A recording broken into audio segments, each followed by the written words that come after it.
everybody, it's Romania Black, and it's cold outside. It's not really cold, but it has taken like a chill over where I live, and I refuse to turn my heat back on and pay for it. So that's why I am a little bit bundled up today. But you know what might heat me up? I'm pretty sure a new episode of Ace of the Diamond, although we're not doing 2 episodes at once anymore. So everyone was like, you need to suffer like we will. And I was like, fine, I will suffer as you all are suffering by only watching 1 episode a week as it's coming out. And we're on episode 5 of Ace of the Diamond Act 2, Season 2. And I've got some comments I want to talk about before we dive into this new episode. But we just basically ran through Yakushi versus Ichidai is over. Unfortunately, Yakushi, my beloved team, my beloved Tsunade and Raichi, they did not advance to the semifinals. In fact, nobody really advanced to the semifinals. We just had the quarterfinal matches, mostly yesterday or last week in episodes 3 and 4. But we've pretty much cemented that Seidou is making it, Ichidai is making it, Inashiro is making it, some other series that nobody cares about is making it, some other team. So yeah. We basically, I don't believe we're going to see Inashiro facing the team that they go up against in the semifinal. I don't think we're going to see them. I'm pretty sure Inashiro is a shoo-in for the finals, if I can remember correctly, but I could be wrong. I had forgotten a lot about Sosei in the last episode. People were like, how could you forget Sosei? And it's like, well... So anyway, I do have some comments I want to talk about before we dive into this new episode to talk about. First of all, NGF16 for episodes 1 and 2 said, it took me 3 episodes to realize that it used to be Tetsu narrating while we watched everything happening. I missed his calm voice, and now hearing the different characters narrating feels weird. Probably more so in the next episodes. I didn't notice that. I forgot about Tetsu narrating, so that's interesting. Another sad thing, they killed Rei! She was supposed to be with Koshu and Nabe watching Yakushi versus Ichidai. Ochiai is in the background, but the girl managers are also missing.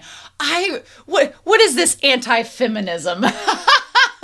Where is Rei? Where is Rei? I mean, I'm not mad that they've left Ochiai out for the most part, but where's Rei and the managers? TJ, what are we doing about that? So we'll have to see. And then Kelsey for episodes 3 and 4, Kelsey said, a continuity error. Why was Haruichi using a metal bat? Ochiai got in there, huh? I missed that, honestly, but that is a little continuity error. Haruichi does not use a metal bat. I think Amahisa's self-doubt and self-hatred sometimes is very on brand with the genius talk. Geniuses are often very self-hating and doubting with the patterns of this team.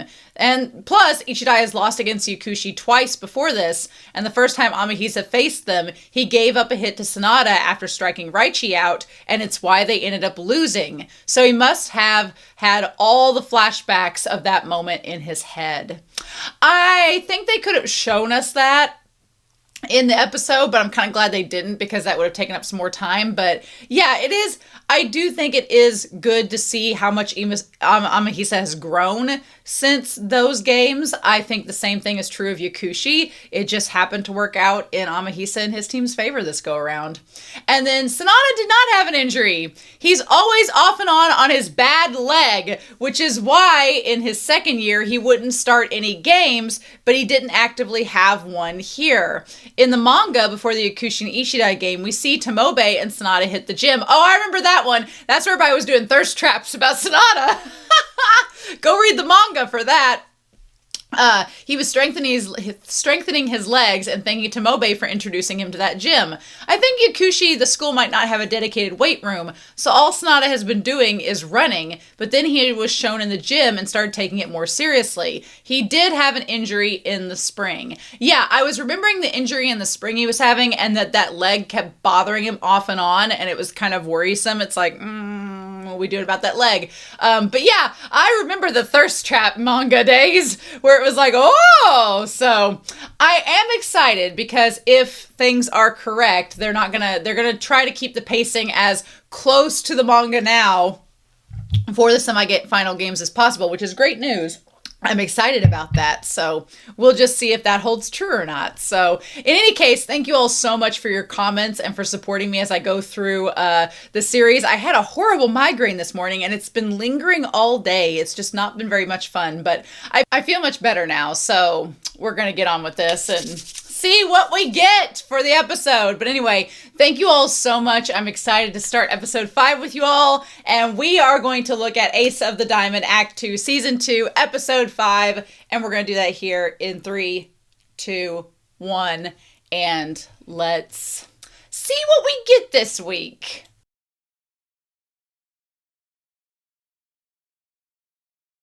Yep. Now it's feeling like the pacing of Ace of the Diamond should be. I'm all about it. I'm all about it. I really liked this episode. This episode felt like it was covering everything that it needed to. That was really good. I want to touch base on this. I was thinking about it during the ED, and I had saw this pop up online. I'm trying to avoid spoilers, obviously, so I don't usually get on when the new episode comes out, but I saw something online where someone was saying like, oh, I don't know how we're going to get through all of this and so many episodes that we have left. And somebody had posted, I don't know if this is true or not. You can comment down below. Someone had posted that they didn't actually announce the number of official episodes for the season, but the number of CDs, I guess for the Blu-ray or whatever, that's going to be released in Japan. And so people were guessing the amount of episodes based on the number of CDs that were getting released. So I don't know if that's true or not. I don't know if they've made an official statement of how many episodes we're getting. 13's been the one that's been thrown around, but I don't know if that's true or not. So I guess we'll just find out. But if y'all have actual studio intel and this person is just blatantly wrong on the internet, because that happens quite frequently, then comment down below and let me know, because otherwise I'm like, maybe we will have more episodes this season. I don't know. I do want to go ahead and bring up some screenshots and talk about this episode, because this is a really good episode. A nice segue, 3, 2, 1, from all of the matches leading up to the semifinals starting. So we start out getting our little preview of Inashiro. It's so wild to me because based on the matches we've seen so far, you would think they're already at nationals. You would think that we're already at nationals. We're already playing for the title. No, this is just the qualifier. This is just the qualifier to get the chance to go to nationals. Isn't that crazy? Isn't that wild? It just blows my mind, to be honest with you all. And there we go. So yeah, it's so fascinating to me. But yeah, so Inashiro aiming for their 3rd Koshien appearance. I love how Mei just looks all like, yes, we're going. Their coach is terrifying. Their coach, I like him a lot. I respect him, but they are terrifying. Look at freaking Carlos is looking all badass there. Look at Shirakawa looking like he belongs in a Linkin Park cover band. I'm going to give Shirakawa all the dirt I can because he deserves it. Also, the team that they're facing, they already look like they've lost. I'm sorry, Kokudai Sugata, the manager's just like, son of a bitch. That manager looks like, of all the teams we had to face, it had to be Inashiro. It just had to be Inashiro. And they look like kind of like a knockoff of Yakushi. They have like the black and the white, and they have like the black cap with the letter like they, instead of a Y, it's a K. The one guy there on their team looks so worried. He's just like, no. I do like their pitcher. Their pitcher looks pretty fierce. He looks like a pretty fierce competitor. I like him. But yeah, they just look like they know their red shirts and they've come to accept this. Then we fast forward the Prezi slideshow, and the longtime rivals who clashed in the spring championship, Ichidai. Now they look great. Ami's is like, yes, I do. I really love Chimaru. Chimaru looks always worried. He's just like, oh, everything's riding on my shoulders. The one guy with the big jaw, he has I don't want to sound offensive, but he just kind of has like a fish jaw. I don't know. It's the way he's drawn, but he has a very distinctive jaw. And then the one pitcher, the first-year pitcher, he just looks like he's tired of hearing Amahisa's shit. I love it. Yes, I love their manager. He's so good. He's my boys. And then Kataoka is just sex on a stick. The hottest coach. Well, there is the one guy that looks like Oikawa. He's pretty hot too. I thought he was a player back in the day. He's pretty hot too, but Kateoka's right up there. He like, yes, please, Ray, get on that, girl. Cement that, please. But yeah, it's interesting that Sawamura is not featured in here, nor Furuya, but I guess, you know, it's too much space. I like Shirasu lurking in the background behind Kateoka. That's great. And then Miyuki, you know, they're all going to go up against each other. And then, you know, Amis and Sawamura. Isn't that exciting? This reporter is like, you know, you're looking at two different things here. You have a prodigy, Amahisa, who has reached his full potential, made it to like his final form, versus like the up and coming second year who's like had this fiery explosion of growth.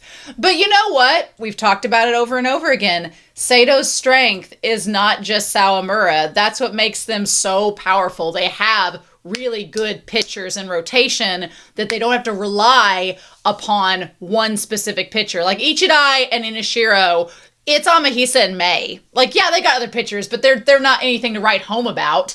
So it's like they are the two pitchers. Without them, their team is nowhere near the powerhouse that they could be. So I think it really comes to Seidou's advantage that, oh, we don't have to have Sawamura. We don't have to have Furuya, but we have both, so that just makes us even stronger. And then there's Kawakami, which we're getting into that this episode. So I really like how this setup right here, I've seen a lot of pictures of like when they get out and or like out and about, like pictures of Japan and how they look compared to the anime. I like how kind of grungy this looks. Not grungy in a bad way, in a realistic way. Because sometimes anime, when you see like the real life locations versus the anime is so pristine and clean and polished that they don't even look the same. Here, I'm like, yeah, I could see that. I could walk down those streets. I could see what that looks like right now. I think that's pretty cool.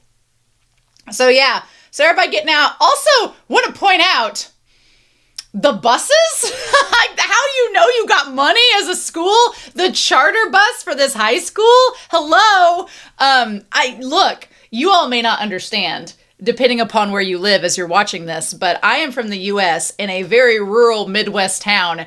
There are not colleges with their own charter bus, much less high schools. There is no high school where I live that has its own charter bus. There are no colleges where I live that have their own charter bus either. So I understand Japan, for the sake of travel, it would make more efficiency, but you know you from a bougie school when you got a charter bus. I'm just saying, they're expensive. Really expensive, bougie, unless that is a bus that they rent out and like just use for transport. They could just rent it out, which we've done that before. Not charter buses, but we've rented vans and stuff. But so yeah, I like that Koshu's like the last one out before Sawamura and sees him on his phone.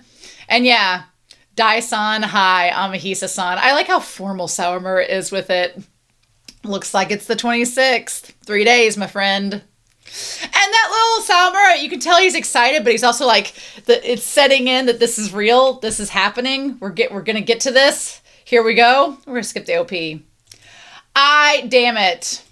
Get into these sports drinks. I swear, the bane of Ace the Diamond is a damn water bottle. It is the biggest antagonist of this series. Forget Inashiro, forget Hongo. A damn water bottle is the most threatening thing on the face of this earth to this team. It is nice to know that even while he's left the team for so long, Azuma keeps sending them sports drinks. That's really sweet. I like that. I like that little notion that Azuma is helping them from beyond, but man, look, if you've read the manga and you know what's coming, it's not just this, but that water bottle. I'm not ready. My anxiety is not ready for all of that. So I'm like, no. We're going to talk about Nori in this, but I feel for Nori. I really do. I really feel for him. And we're going to talk about it here in a little bit because Nori's a third year. And he's worked for 3 years to help his team get to this point. It's really important. And honestly, like, and Nori's not, the thing that's so different is like Zono here. Zono hurts his foot. And I'm kind of like, you're a dumbass, Zono, for not putting the right protective gear on. They even tell him, they're like, why don't you have the right gear on? I'm like, Zono, you know better. You know better. You're a third year and you know better. Aso, we'll talk about Aso in a second. I feel bad for him too. But Zoro, I feel the least bad for because I'm like, you knew better. You knew better. You just got too reckless. Nori, it's like stuff like that. What are the odds, you know? What are the odds of that happening? So then,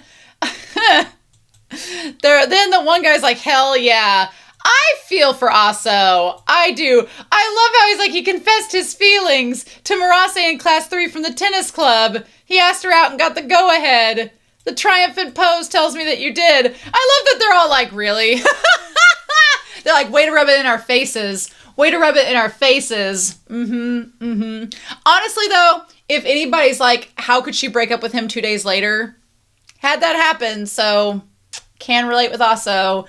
You finally work up the courage and ask somebody out, and then literally like 3 days later, they're like, oh, well, I'm not really sure about it. I'm like, then you shouldn't have said yes to begin with. Like, I feel for Aso. I do. I've been in his shoes. I feel for that. My dude, I feel for you. Sucks. It sucks a lot. But anyway, you want to have it all. I think this is cute. So the 3 little managers, the 3 girls, they leave. I mean, Miyuki and Salma are giving the wave. Furuya giving them the little bow. Furuya giving them the little bow is so sweet and gentlemanly. Furuya is a little gentleman. I really do. Furuya is a catch. Furuya is a little polar bear. He's kind of cold and distant, but he's a catch. You know, he's super tall, dark, and handsome. Furuya is definitely a catch. Good for him. I think that he could have anybody he wants to. That's so sweet. I love that. Anyway, Furuya also notices that Nori the entire time is messing with that arm. Won't leave that arm alone. So then we go to Ichidai and see, which I'm glad, you know, when we go to Inashiro and do like the close-ups on their program is kind of like Seidou on steroids. They have like, if Seidou's a bougie school, Inashiro is bougie, like elitist bougie. Like they have all the high-tech equipment. They've gotten all the sponsorships and have all the money. Whereas I think Ichidai kind of just, they're similar to Seidou, which I kind of think makes it a little bit more like, when you're prepping for a game and you see the 2 schools facing each other, it makes it where there's not really an underdog. Because like Yakushi versus Ichidai, Yakushi's the underdog. They're like the much underfunded school, way more so than Ichidai. Ichidai and Seidou are kind of on the same wavelength. They kind of have the same facilities, it seems. Maybe not. Maybe I'm wrong. But it seems like they have similar facilities. It's also weird to see them all out of their... It's kind of like I do competitive... I coach a competitive speech team. Everyone's always in suits. It's like their uniform. Everyone always looks great in a suit. Doesn't matter your body type. Doesn't matter who you are, your age. Everyone looks great in a suit. You get a good tailored suit. Everyone looks professional and good in it. So it's always weird to see people when they're like at our national tournament, people are in suits for competition, but then outside, like you'll see people on the street that have competed and they're just in their street clothes. It's such a wild transition to see what people wear when they're not competing versus when they are. And you're like, damn, you do look different. So it's so fascinating to see like people's styles when they're not competing. But yeah, like look at these guys. All the 3rd years coming back. Tamba got dropped off. All that, you know, because isn't one guy in Tamba friends? I do feel for Amahisa. He's in there working out all by himself. Like, doesn't have any friends with him. Also, I love his screensaver as the hand. Like, he's a pitcher, so him, like, with the hand. And says, let's both give it our best. Salmura, what a gentleman, you know? And then you have Amahisa being like, okay, all right, I see that. And then they're like, are you by yourself again? So yeah, Manaka and Tamba have a relationship, right? That we kind of ship them, don't we? Yeah, I feel for Amahisa being by himself, but at the same time, I don't think Amahisa minds. I think he's kind of like a lone wolf in a sense at times. So, and it ties to the fact that he brings up later where he quit the team. So he doesn't expect them all to be, you know, like all around him all the time. He's like, I know, I'm kind of like, I'm still in some respects, maybe an outsider. So yeah, he's like, I dropped off some provisions to share around with y'all. And he's like, how are you feeling? And he's like, yeah, I feel really good. I'm grateful to the guys. They're going to get me the insurance runs that I need. I'm starting to feel like they're aliens from Planet Baseball or something. I love it. I love how he refers to everybody as aliens. It's cool. And so, yeah, he's having this talk. Manaka's like, wow, you've really grown up. And then he's like, well, then I'd be a hero. And I'd have, like, everybody be trying to draft me. And I'd get all the social media presence. And Manaka's like, nah, never mind. Manaka's like, actually, you're still a kid. You haven't changed. You're still Amahisa. You're still the Kosei that we know.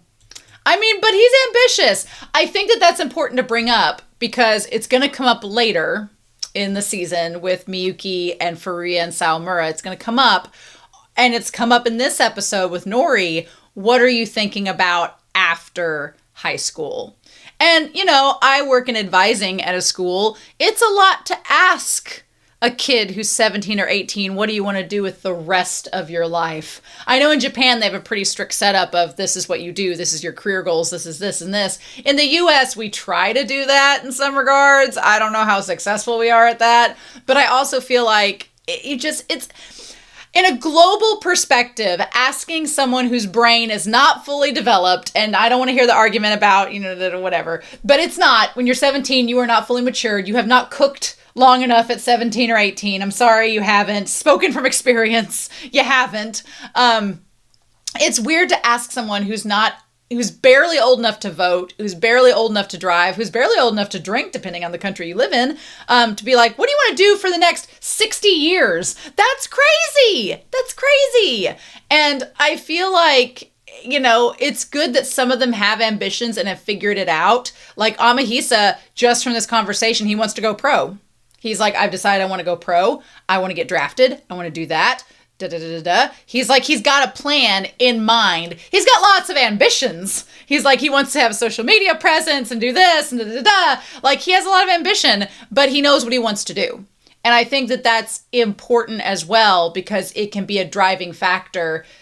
And it also can be a driving factor in the opposite way, which we'll see with Kawakami. But it's kind of cool that he's got things kind of in mind, right?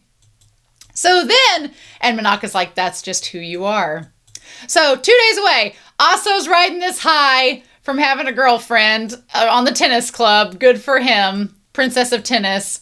And they're all like, oh, what's up with him? He's pretty worked up. He's a new man.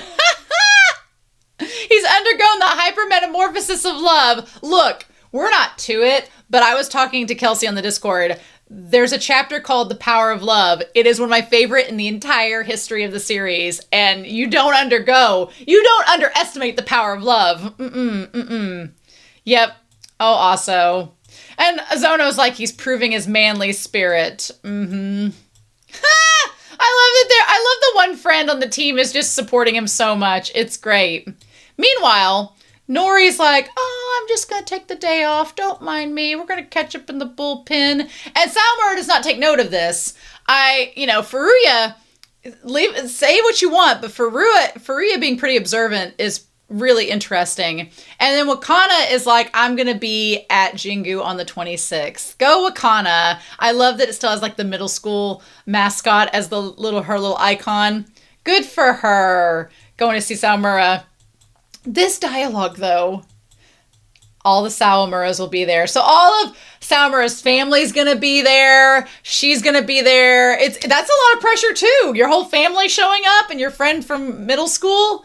And then, Sawamura's like, okay. Now, look, do I ship Wakana and Sawamura? No. I think they are platonic best friends from school. I think that she's his platonic bestie all the way. I actually kind of ship Wakana and Mochi. Kuromochi talks all about wanting to get Wakana's number. I'm like, let Kuromochi go out with Wakana. I think they have a great time.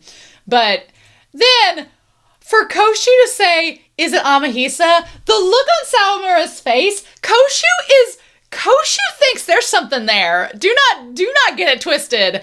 Koshu is like, oh, is that your could-be boyfriend over there? Or should I go get Mayuki? Koshu! That is a pretty soft look. And you may be saying, well, he's giving that soft look to Wakana, but they've been best friends forever. Shut up.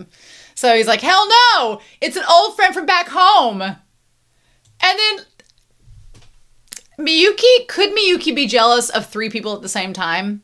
Could he be jealous of 3 people at the same time? It's Miyuki Kazuya. Of course he could be. Because you have, first of all, Wakana Miyuki's like, oh, your childhood friend that you've always been friends with. Oh, that's cool. She's coming to see you play. That's great. Then you have the fact that he's been texting Amahisa without him knowing. Then you have him sharing all this information with Koshu, who, let's be real, when Miyuki graduates, Koshu will be his catcher. They are going to be a battery. So Miyuki's just like, well, it's just nice between you all. I was like, Miyuki, do something.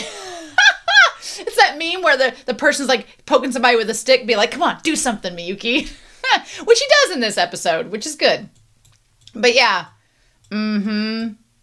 A playmate from your early days in the mountain wilds. I do agree with Sawamura when Sawamura's like, the mountain wilds. He's like, what am I, a ninja? You've got weird ideas about rural life. I love that Sawamura's like, what am I, from the mountains? He's like, I'm a farm kid. Like, come on, Koshu.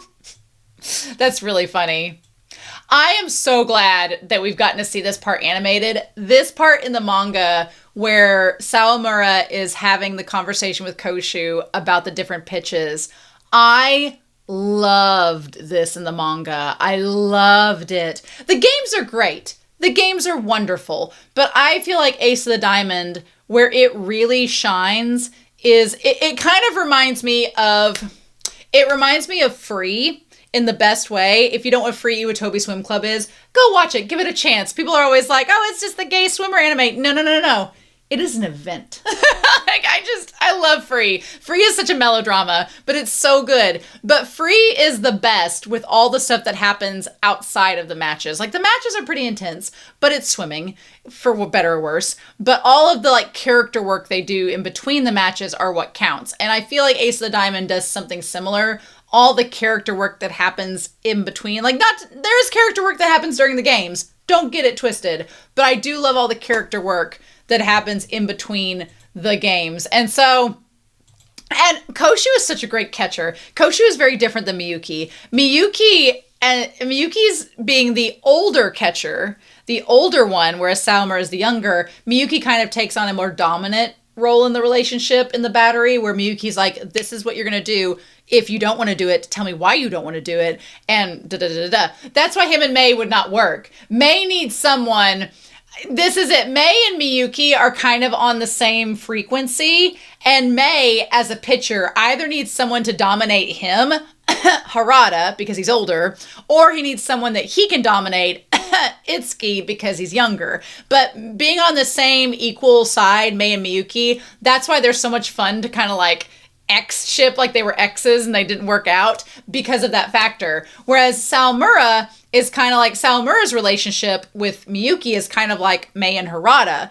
Miyuki is the older one, so he can kind of lay down the law and say, I want this pitch, I want that pitch. If you don't want it, you tell me why. And then Sawamura has to defend himself. Whereas Koshu and Sawamura is kind of like Itsuki and Mei, where Koshu's the younger one. So Koshu, I'm not going to say Koshu is sucking up to Sawamura, but Koshu is very much kind of gets starry heart eyes for Sawamura in his cold little wolf way. Much like Itsuki very much gets heart's eyes for Mei like every 5 seconds. And I'm like, yes. And then Mei's just like, you're so needy. Mei with Itsuki, God, I love it, because Mei's like, oh, you're so needy, but I'm kind of all about it. Love it. Mei is the ultimate Switch King, y'all. Just saying. But yes, I do love the effort they show in Sawamura's face as he's throwing the pitch. He wants to make sure it's perfect for Koshu, which is great. And Koshu is just like, okay. And he's like, yeah, I did it. There's some like sunshine innocence to him that I freaking love. He's like, but did it curve? He's like, well, it didn't curve, but unlike a fastball, a curve needs to be dragged by the fingers. He might have a hard time with that grip. And he's like, was that a break? And Sawamura is so proud of himself. He's like, I can't control it though. It could go anywhere. And Koshu's like, that's not good. You can't throw it then. He's like, we're not gonna let you throw it if you can't control it. Come on now. That's so funny. All this striving for a break makes his elbow drop low.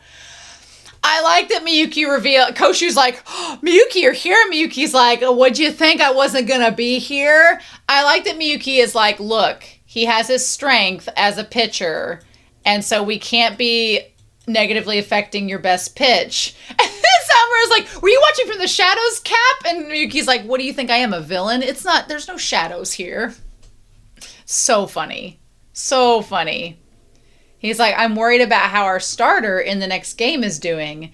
And Koshu, I feel like this was a good learning lesson for Koshu because he's like negatively affecting the pitches. Like he hadn't thought about that. He hadn't taken that to heart. And so I love this scene so much, not only because of, you know, what we're talking about with Sawamura trying out the pitches and just the ship dynamic of it all, but I like this as a moment for Koshu, who is going to be the main battery with Sawamura next year after Miyuki is gone because he's a third year. So Koshu, I like that Miyuki is kind of kind of, you know, showing the ropes to Koshu, being like, this is what you're gonna have to ask Sawamura. I like that Miyuki is like, you do not want Sawamura to devour you. You need to keep this Shina Ibu in, you need to keep this Akita in control, this dog in control. Otherwise, if you let him off the leash, he's gonna like overrun you.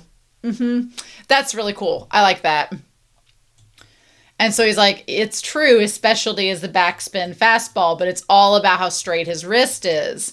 And if his elbow dips and tilts the wrist, it's going to change the nature of it. And we don't want to be doing that. We don't want to mess up the other pitches as well. And Sawamura's like, you've said this a million times. I get it. And Miyuki's like, do you? Then why are you trying to pitch these other pitches?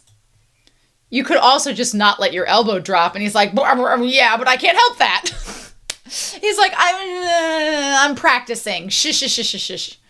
He's like, instead, I'm trying to find a grip that won't affect my fastball. And that's when both of them are like, Sawamura, strategizing? What? This is what I love about his character in this series is because, you know, I would argue you could kind of compare Sawamura in some ways to Luffy from One Piece in the fact that they're both Tauruses, by the way.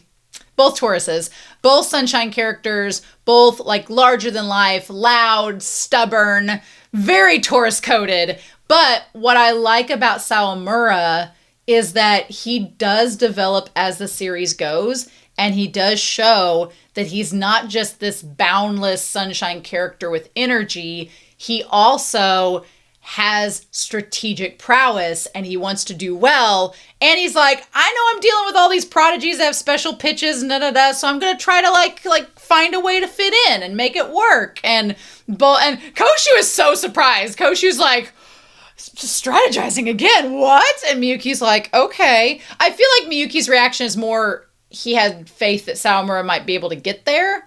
And he's like, do you want me to try it? And of course, Miyuki's like, yes.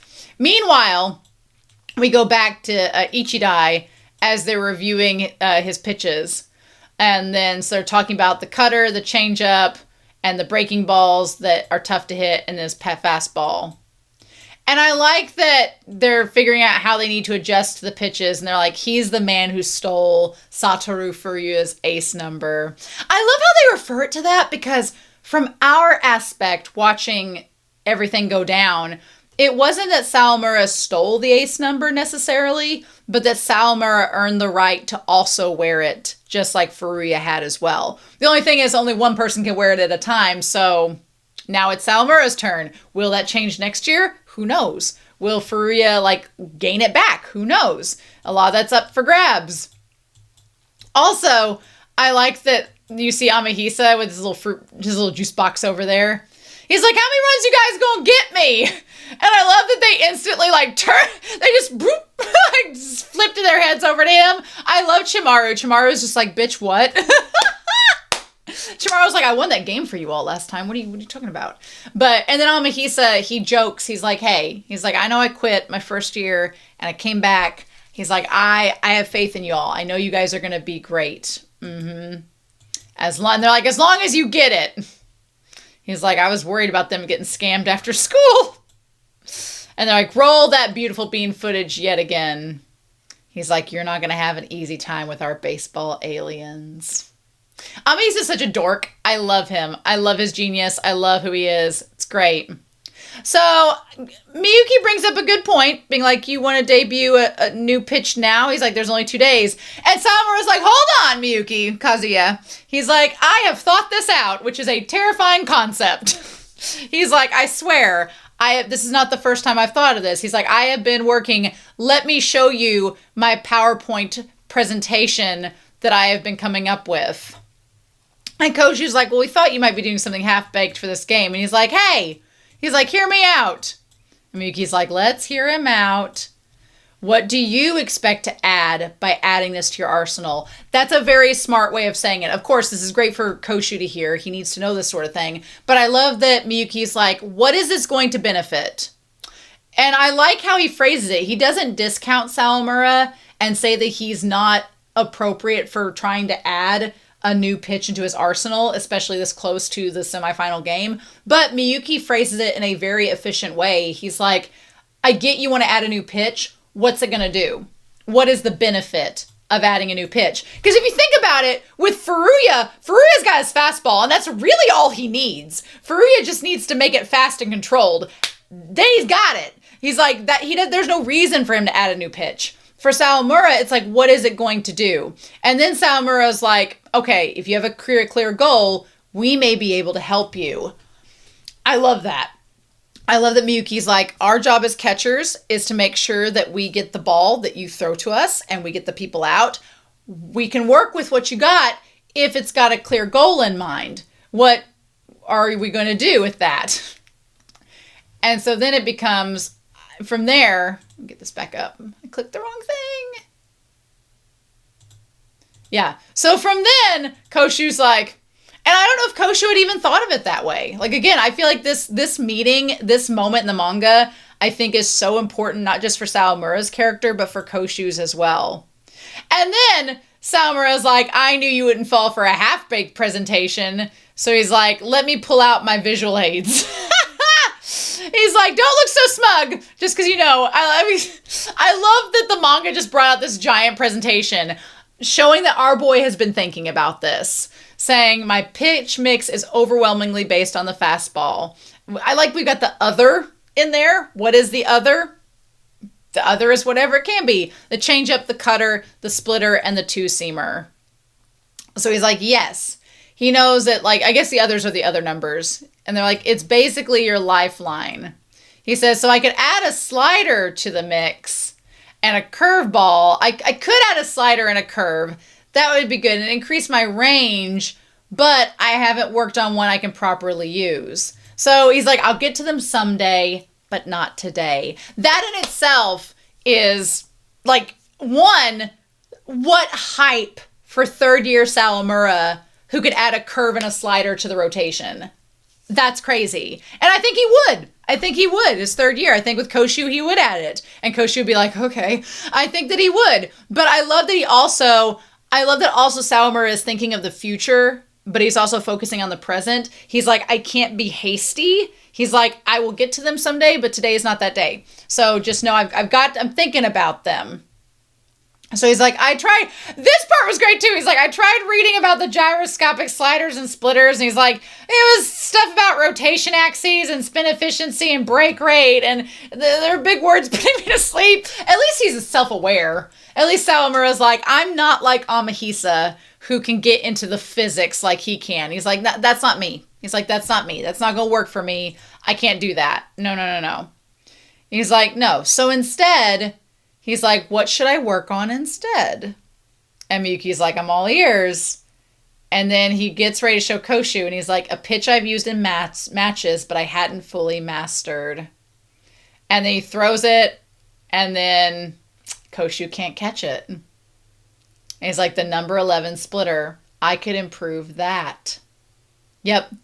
And the other one, he's like, the pitches that changes by the day, the number 2 two-seamer. Yep.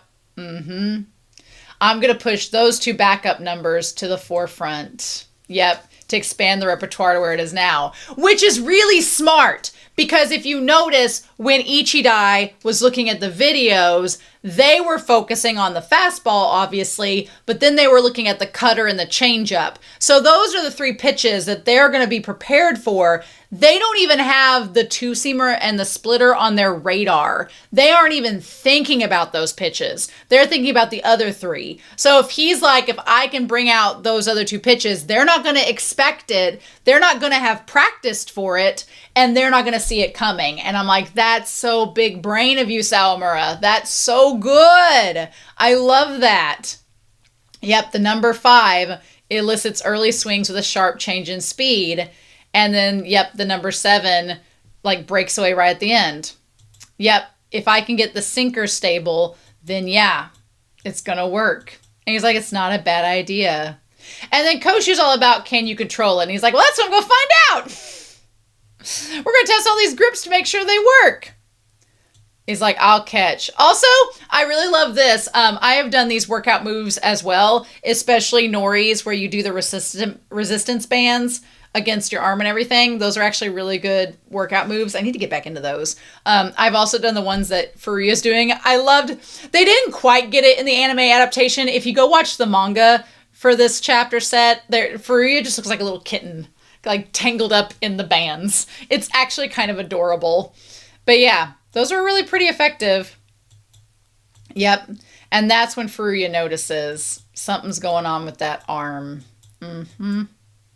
So the day before the match, the third years come to visit. I love this moment for a lot of reasons. Like, I love Yuki checking in with Miyuki, like captain to captain, third year to second year. Like, their bond is so good. And Miyuki's giving him the rundown. Like, I'm sure Yuki is kind of like blown away by how much Miyuki's grown in the span of a year. And then Nabe's giving the rundown too with them. He's like, this is just what we got to do. We're going to wear him out by the late innings. We won't know about that new pitch that tortured the lineup until we face it head on. And yeah, and Yuki's like, I wish I could see it. Yuki would love to bat against it. And the other thing I love about this is the fact that Asada and them are seeing Yuki, because there is such like a legacy with Seidou and this lineage with Seidou, and like it's generation after generation. And for Asada and them to see like a former third year, it's great. Asada, this little tall stream being, I want to see him as a third year pitcher. I want to see him I want to see Sawamura training Asada, getting him ready to be his replacement. I want to see that so bad. And then that's when, what does he say to Miyuki there? He's like, you'll put pressure on them just by being on base. And Mochi's like, oh, really? Like, how much he looks up to Yuki. It's so good. I love that. Like, oh, geez. Stir him up. Kuramochi senpai looks so happy. Masashi's big brother. Yes, Masashi is quite different than Yuki. It's kind of interesting. And I also love here that Sawamura, talking with Tamba, being like, yeah, I kind of messed up those couple games. And Tamba's like, did you see me? Like, you all saw me last year, and I was a third year. He's like, I even messed up. He's like, it was the same way when I first got the ace number. And he's like, let's not get into too much details about it. He's like, but you've got Furuya and Kawakami behind your back. Just pitch like you normally do. And again, I feel like Kuramochi and Sawamura are tourist boys getting such praise. You know they loved it. But also the foreshadowing of him being like, oh, you got Furuya and Kawakami. You guys will be great. So the manager girls see them and everybody, and it's really great. But as they're getting ready to warm up these pitches, we're going to get to Nori.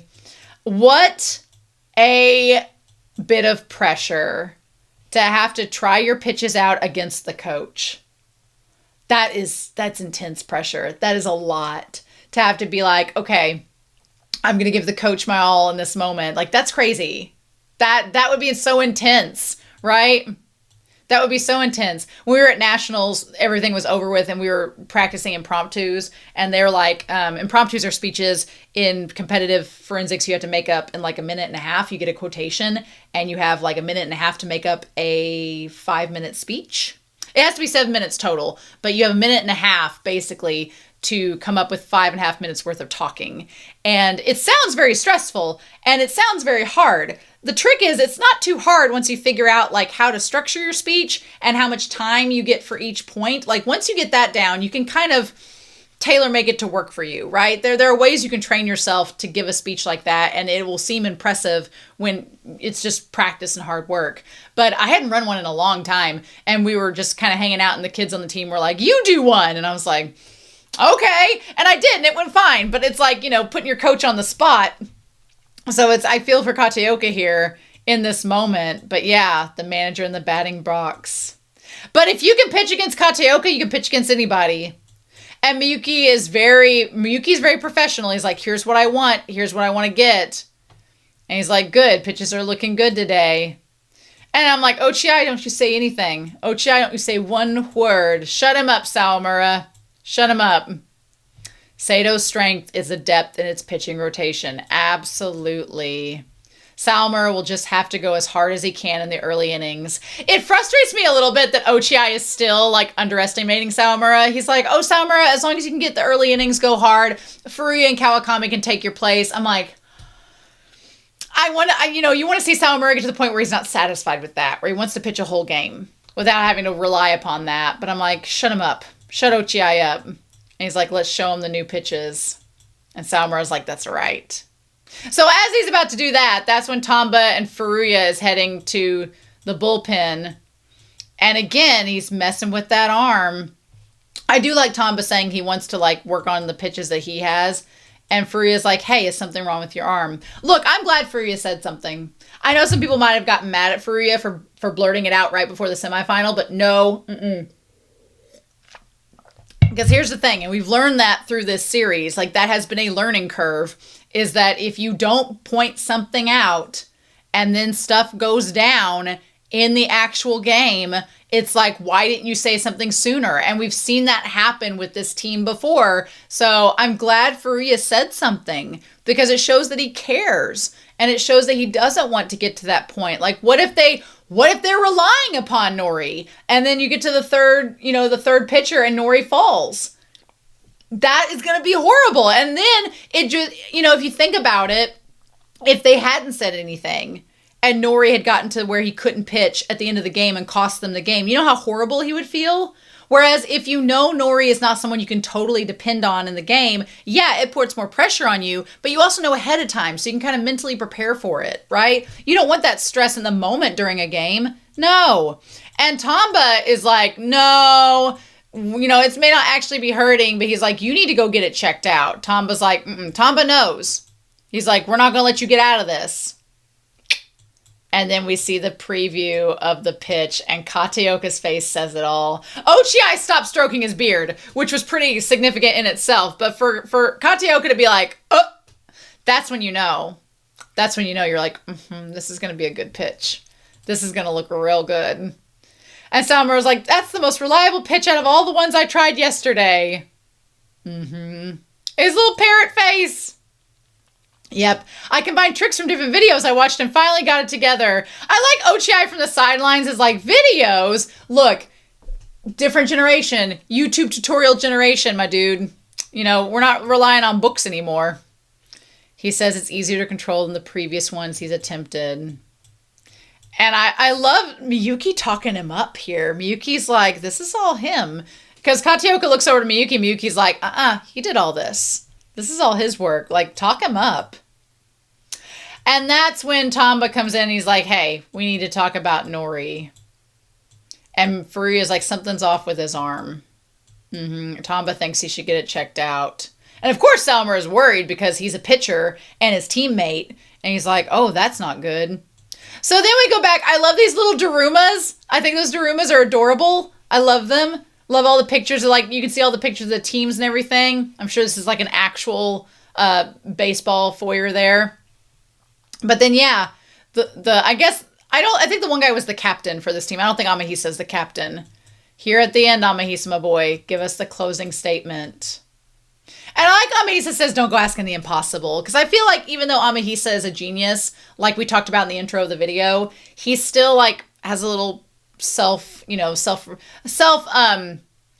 he looks at himself a little bit harsher than I think people would expect him to. He's like, I was an idiot who was a first year and quit the team, but you guys stuck with it. And he's like, that's crazy. And I love this. You're as serious as you are stupid. You're as stubborn as you are moronic. and you're as awesome as you are lousy. So it's like, it seems like a backhanded compliment, but he's like, I want to see you guys at Koshin. I want the whole country to see how amazing you are. Just 2 more. Oh, just 2 more games. Well, let's go to nationals, semifinals, and finals. And it's like, damn.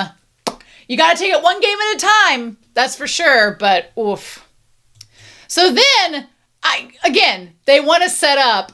They want to set it up to where it is as...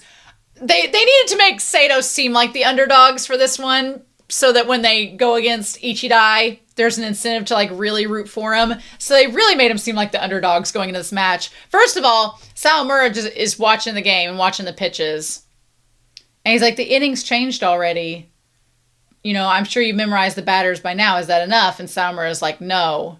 He's like, a little bit more. I like Sawamura wants to be prepared. I want to watch it properly. And again, Koshu's like, oh, I feel like Koshu just like admires Sawamura more and more each episode. He's going to be Itsuki levels by the time we get to second year and Sawamura's 3rd year. He's going to be at Itsuki levels of admiration. I just see it coming. And then Furuya's like, okay. And Furuya, I like these, like, it's okay. We'll be in the bullpen from the first inning tomorrow. I love it. He's like, you don't have to carry the whole thing on your shoulders. And he's like, I know.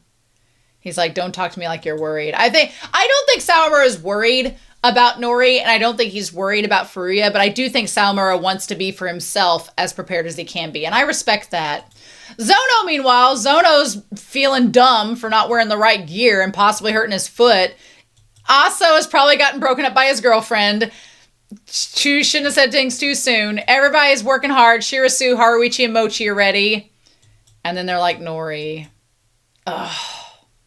This is brutal. This is brutal. The manga is brutal, and so is this. So it's localized damage in the tendon or the muscle. They didn't see any issues with the bone, but they need to take an MRI, and they're like, if you've pushed yourself or the damage got worse, it could affect your elbow bones and become irreversible. So, I mean, yeah, Furuya and Tamba deserve all the claps for being nice and telling him to go to the hospital and getting it checked out. So they're like, tomorrow in the finals will be dependent upon the test results. But here's the thing, and this is the controversial talk of the series at this time, was Nori's decision. Nori's like, I want to play. He's like, let me in, let me play. I got 2 more games, and then we got nationals. Let's go. And there is a very interesting conversation that gets put up here. On the one hand, I've watched a lot of sports anime where I've really criticized the coaches for letting people play when they shouldn't have. I feel like Slam Dunk is the most egregious. There are some injuries in Slam Dunk. I'm like, nope, you should not be playing. As someone who has a lot of back issues, and I'm pretty young, whenever in Slam Dunk a character has a back issue and the coach is like, yeah, you can play, we need to win, I'm like, that was a bad decision. I think here it's a little bit different because on the one hand, Kawakami makes the point. He's like, I'm not hurting.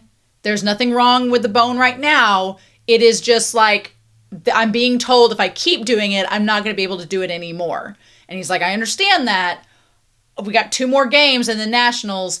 I've worked 3 years to get here. I should be able to play. And I think that the other thing that makes it, and I don't want to diminish Nori as a pitcher. I don't want to talk bad about him, and I'm not doing that. But Nori is the relief pitcher. He is the 3rd in line. So first it's Sawamura for the semifinal game, and probably finals. Then it's Furuya, and both of those 2 have energy to spare and talent to spare. Nori is the 3rd in line. So Nori knows. He's like, I know I'm coming in clutch, and they just need me to be ready. He's like, but I know I'm not the one that this is all riding on. So don't take me out. Let me be in the game. Let me have a shot if I need to. I know that I'm not going to be the one you all are relying upon for the whole game. He's like, there's no pain. It doesn't feel off as it did yesterday. I've worked this whole year for this summer. And he's like, I'm warming up in the bullpen tomorrow as normal. I love how just like straightforward, he's like, I'm doing it. He's like, you're going to let me do it. Oh, he's like, please don't tell the guys about my injury. I don't want to throw them off. Just let me have this. And more pressure on Miyuki because Miyuki knows. He's standing right there. He's the only one on the team that knows for sure what's going down because he's the captain. And I feel that Katioka understands where he's coming from because Katioka's been there. I feel like Katioka's seen it. He knows Nori's passion. He knows his commitment. He's watched Nori for 3 years. He knows how much this means to him. But I also think that this conversation is what like floored me and made me go, damn. Because we talk about, characters knowing what they want to do from a young age and not knowing what they want to do. And Miyuki is like, do you get what you're saying here? Like, this isn't just about this game. Like, if you push yourself into a serious injury, then, it could take ages to recover. And, and of course, Miyuki is thinking of Chris because that's who he idolizes. And he's like, you may never be able to pitch the same way, even if you do make it back to the game. He's like, look at Chris. Chris is still practicing to get back in shape to catch, but he's never going to be the same as he once was. And this is mirroring that a lot. He's like, don't make the same mistakes Chris did. You know ahead of time it could hurt your college or industrial baseball career. And that's where he's like, no, you're wrong. In the manga, this is so intense. It's so intense. It's intense here. Go read it in the manga. Go look at the manga reactions I did for this part here. Oh, he's like, you're wrong. I'm not like the rest of you, Miyuki. And that is to the face right there. He's like, I'm not like you. And Miyuki was not ready to hear that. And Ochiai is like, Ochiai, I think, would be in agreement. He's like, college or industrial baseball, especially the pro world, most players never make it that far. And he's just like, I'm fine with dropping baseball after high school. That is, because these guys, in high school, give it everything that they have. Like they give 3 years of their life, their high school years, devoted to baseball, devoted to everything, all these practices, all these hours, all this extracurricular. Like it sounds crazy to have someone say, I know I'm not doing anything with this after these 3 years. Right? That sounds crazy because most people will be like, you're working these 3 years to the bone with the hopes of going pro or playing industrial baseball or doing college baseball or doing something afterwards. Like that's a hope, right? Nori's saying, he's like, I know I'm not going to make that. He's like, I know I'm not good enough for that. Or he doesn't believe that he's good enough for that. He's like, I have fully come to terms with the fact that I'm not like you. I'm not like Furuya. I'm not like Sawamura. I'm not like Amahisa. He's like, I'm not like Kuromochi. I'm not like you guys that are going to make names of yourself after high school. He's like, I have worked to the bone for these 3 years and I want this nationals. I want this final like hurrah, this lap around. And then if I have to just go get a job after that and not play baseball again, he's like, I am fine with that. That takes a lot of guts to say that, and it takes even more guts to be convicted of it, Because he could just be saying it, but I don't think Nori is. I think Nori has come to terms with, he's like, I understand fully that I may never play baseball after that, and that's going to be a big hole in my heart I have to fill. He's like, but I am okay with that. And I keep touching the wire about the camera, and I keep shutting it off, so on accident. But yeah, he's like, I understand that this is what I got, and I'm probably not going to play baseball after that, and that's okay. He's like, I've got these games. I'm going to give it my all. And then that's just going to be it. And he's like, I've come this far with that as my intention. And he's like, I'm fine with losing my pitching arm if it means this, I can end this summer without regrets. And he asked to let them pitch. And everybody's just like, Ray is like, oh my God, this is crazy. And Ochiai is like, yeah, that's where this is headed if you pitch. And for Miyuki, this is just, I think Miyuki's always assumed that everyone he knows is probably going to try to go pro. And I think this is a big, bucket of cold water on him. Like, oh, some people are understanding that this is all I got. And you know what? I've experienced that too. The team I coach, it's college, but I've seen high school kids that they do forensics in high school and they're like, this is all I'm going to do. And then I'm not going to do it after that. There's ones that do it freshman and sophomore year of college and they're like, I'm not doing it after that. So you have to make those decisions, and they're very hard decisions, but they are your decisions to make. And I feel for Miyuki because this is what he wants. Or not, I feel for Miyuki, but I also feel for Kawakami. He's like, this is what I want. I want to pitch. I want to do it. I know I'm not going to play baseball after high school. Let me have this. And What a crazy position to make. I think that the decision is easier for Kataoka because he doesn't have a broken bone. He doesn't have, like, nothing is wrong yet. And he's not the star pitcher. I think that makes the decision easier, but it's also like, we're not going to use you unless we have to. You know, we're not going to use you unless we absolutely need to. Or he could say, we're not playing you this game. We might play you in the finals, though. I can't remember which they end up doing. But this was a big moment for Miyuki to realize that not everybody is going on the same pathway. Not everybody is following the same dream. And you know what? But props to Nori, because that's such a respectable thing to do. Because, you know, Nori is being realistic. And that sounds sad and it sounds mean. But Nori is understanding that not everybody makes it pro. It's okay. And he's like, if I don't play baseball after this, he's like, I had the best 3 years of my high school career. I met the best people. I know you all. I will still support you all from the sidelines. But it just wasn't in the cards for me to continue. And there's nothing wrong with that, you know? So, oh, my heart breaks for him, though. It breaks so hard for Nori. And it kind of sucks that Miyuki had to experience all that, because Miyuki's only like a 17-year-old. So him having to learn that lesson in front of all these adults is pretty crazy. But, oh, this episode was so good. It was so good. I'm super excited, y'all, to see what we're going to get, what we're going to get down the road as we go through this. I'm excited to see what we're going to get. So this was fun watching. I talked a lot more than I thought I would for one episode, but, you know, having only one episode to focus on, maybe we'll just get some more in-depth discussions. I'm really curious to hear your comments down below, especially now that the pacing is like more on track with the manga. So I'm excited to hear your comments down below, but it seems like next week we're going to be starting the semifinal game, and I am so excited. Yes. Anyway, I can't wait to hear your thoughts. I hope you all have a wonderful week. Please stay safe, take care, and yeah, I'll be back very soon with more Ace of the Diamond, and I'll see you then.